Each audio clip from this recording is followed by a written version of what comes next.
Влада Туреччини ініціювала новий проєкт мирної угоди між Україною та Росією. Документом пропонується згідно заморозити, вони це так називають, війну на нинішній лінії фронту. А також вони хочуть, щоб Україна відмовилася вступати до НАТО. Зі свого боку, в Офісі президента України, звісно ж, заявили, що є лише безумовна формула миру, запропонована Володимиром Зеленським. Але, як пише російське видання «Нова газета Європи», посилаючись, до речі, на власне анонімне джерело, яке ознайомлене із текстом цієї угоди, яку запропонував Ердоган, то все ж таки затвердженням співрозмовника журналістів наразі проєкт так званої мирної угоди, він ґрунтується на документах перших переговорів у Стамбулі. І частина формулювань травня 2022 року увійшла й до нового тексту. Тож ця мирна ініціатива, вона все ж таки може підтримати, знаєте, зараз не нас, а низку європейських політиків, які також можуть і її підтримати, тому що там також пропонуватимуть для підтримки окремим державам глобального півдня, тому що мова ж йде не тільки про Україну. Але давайте поговоримо більш детально про цю угоду. Власне, хочеться розказати, що ж передбачає проект цього договору. По-перше, це взаємне зобов'язання Сполучених Штатів Америки і Російської Федерації про незастосування за жодних умов ядерної зброї, а також відновлення договору про обмеження стратегічних озброєнь з неможливістю одностороннього виходу з нього. Також цей документ, тобто ось ця угода, яку зараз пропонує Ердоган і намагається активно просувати, забороняє втручатися у внутрішні справи іншої країни в будь-який спосіб, що може спричинити дестабілізацію її уряду.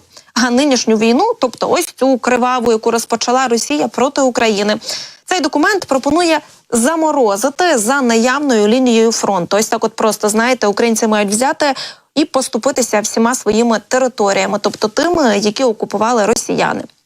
Також в проєкті договору є таке собі зобов'язання, мені здається, дуже абсурдне, провести до 2024 року, вірніше, в 2040 році референдуми. Зокрема, мова йде про загальноукраїнський щодо зовнішньополітичного курсу країни, а також референдуми під міжнародним контролем от на всіх українських територіях, в тому числі окупованих Росією. Тобто от у 2040 році ми маємо якісь там референдуми проводити. Йдеться також і про гарантії позаблокового статусу України до цього ж таки 2040 року. Тобто йдеться про те, що ми не можемо вступати в НАТО, але є умова, що Росія не буде заперечувати проти вступу України до Євросоюзу. Ось так от.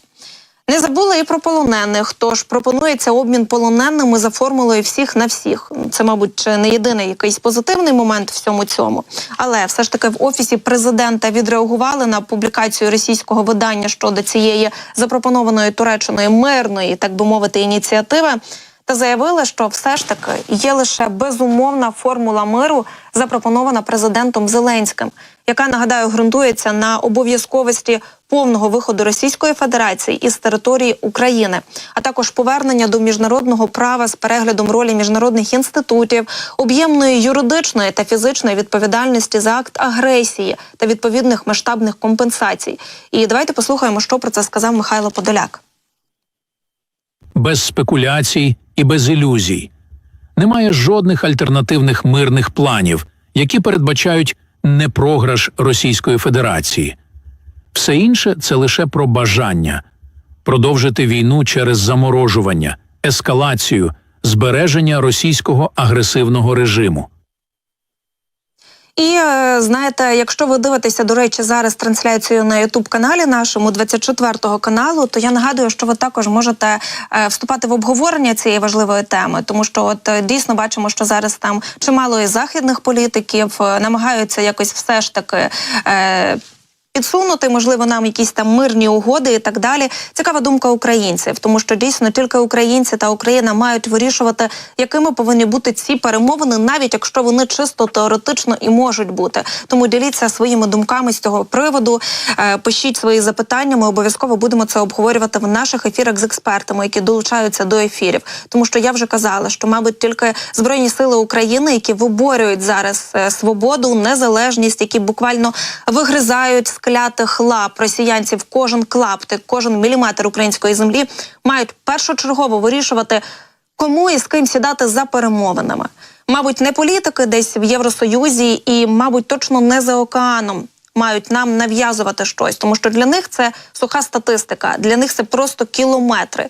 Кілометри якоїсь землі, а для нас кожен клаптик нашої української землі – це величезна ціна всього цього. І ми розуміємо, якими жертвами і втратами ми зараз виборюємо ці свої українські кілометри.